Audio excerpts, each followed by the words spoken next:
Hello everyone, welcome to my channel. This is Techno Hub. Today we are start our new topic. It is a round robin scheduling.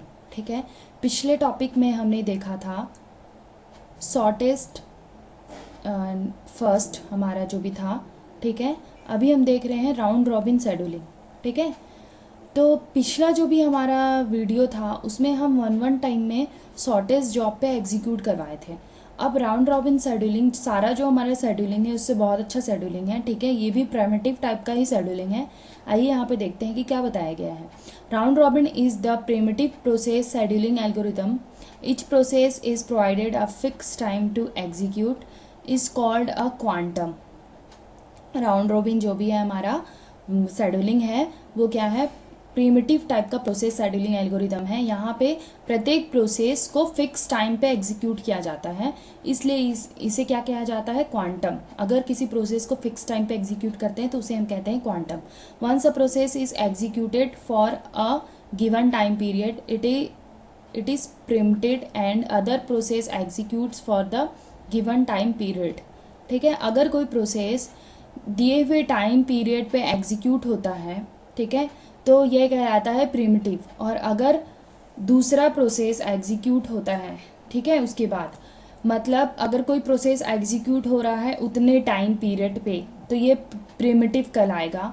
और फिर इतने time पे execute होने के बाद हमारा दूसरा प्रोसेस क्या होता है, उतने ही टाइम पीरियड के लिए एग्जीक्यूट होता है.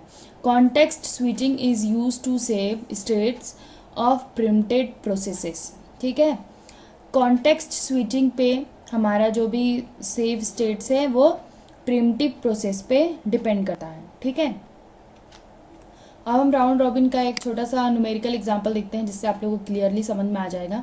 तो यहाँ पे टेबल दिया गया है, यहाँ पे हमारे पास 4 प्रोसेस हैं और इनका अराइवल टाइम बताया गया है और बस टाइम बताया गया है. ठीक है, तो यहाँ पे हम सबसे पहले देखेंगे कि प्रोसेस हमारा P1 है वो 0 पे अराइव हुआ है. तो सबसे पहले हम P1 को क्या करेंगे, 0 पे अराइव करवाएंगे. ठीक है, अब यहाँ पे हमने क्वांटम नंबर लिया है 5, मतलब कि किसी भी प्रोसेस को फिक्स टाइम पे एग्जीक्यूट कराना है. वो फिक्स टाइम कितना है, 5. केवल 5 तक ही हम उसको एग्जीक्यूट करवाएंगे, उससे ज़्यादा एग्जीक्यूट नहीं करा सकते. और अगर उसको काम 5 से कम मिला है तो हम 5 से कम करवाएंगे, लेकिन 5 से ज़्यादा नहीं. ठीक है, तो P1 हमारा एग्जीक्यूट हुआ है, सबसे पहले टाइम अराइव हुआ है 0 पे, तो उसको हमको 21 काम मिला है, तो हम क्या करेंगे, उसको 5 काम करवाएंगे यहाँ पे. ठीक है, P1 को. उसके बाद फिर क्या हो जा रहा है, 5 पे हमारा तीनों प्रोसेस अराइव हो जा रहा है, तो हम P2 को काम करवाते हैं. P2 को 5 काम करवाना है लेकिन P2 के पास केवल 3 है, तो हम उसको 3 काम करवाएंगे तो 8 हो जाता है और P2 को काम कंप्लीट हो जाता है. फिर हमारा क्या आता है, P3. अब P3 के पास हमारे कितना काम है, 6, तो हम 5 करवा सकते हैं. 5 करवाए तो 13 हो गया और P3 के पास हमारा कितना काम बचा, 1. अब उसके बाद हम फिर से क्या करेंगे, P4 के पास जाएंगे. अब P4 को कितना काम है, 2, तो वो अपना 2 काम करके कंप्लीट हो गया. मतलब यहाँ पे हमारा P4 और P2 कंप्लीट है, P1 और P3 को एग्जीक्यूट करवाना है. तो जब हमारा P4 कंप्लीट होता है तो फिर हमारा पारी आता है P1 का. ठीक है, मतलब ये FCFS जैसा ही चलता है, बस यहाँ पे क्वांटम नंबर पे बेस पे हम प्रिमिटिव जैसा चलाते हैं इसमें. ठीक है, P1 हमारा एग्जीक्यूट होता है, फिर 5 तो 20 हो गया. ठीक है, अब P3 में हमारा 1 बचा था, 1 हम एग्जीक्यूट करा दिए P3 को. अब जितना हमारा P1 बचा उसको 5 करके हम क्या करेंगे, एग्जीक्यूट कराएंगे. तो P1 को 5 एग्जीक्यूट कराएंगे तो 26, फिर 5 एग्जीक्यूट कराएंगे 31, फिर 5 एग्जीक्यूट कराएंगे तो 32. ठीक है, इस प्रकार हम राउंड रॉबिन शेड्यूलिंग में एक क्वांटम नंबर फिक्स करके अपने प्रोसेस को एग्जीक्यूट करवाते हैं. तो ये क्वांटम नंबर आप अपने हिसाब से फिक्स कर सकते हो, 2, 3, 4, 5, 6 जैसे आपका मन है आप वैसे क्वांटम नंबर यहाँ पे फिक्स करके अपने प्रोसेस को एग्जीक्यूट करवा सकते हैं. तो ये है हमारा राउंड रॉबिन शेड्यूलिंग. ये FCFS की ही तरह है, बस FCFS से 2 अंतर है इसमें कि हम इसमें क्वांटम नंबर लेते हैं और क्या होता है, ये प्रिमिटिव होता है. FCFS हमारा नॉन प्रिमिटिव होता है. ठीक है, लेकिन हमारे ये कंटिन्यूअसली वैसा ही चलता है. ठीक है, तो अभी हम यहाँ पर देखते हैं आगे कि हमने इसमें क्या क्या चीज़ निकाला है. जैसे अराइवल टाइम हमारा दिया था, बस टाइम दिया था, अब हमें यहाँ पे completion time, turn around time और वेटिंग टाइम निकालना है. तो कंप्लीशन टाइम हम निकाल लेते हैं, जैसे यहाँ पे बताया गया है. देखिए P1 का कंप्लीशन टाइम है हमारा 32.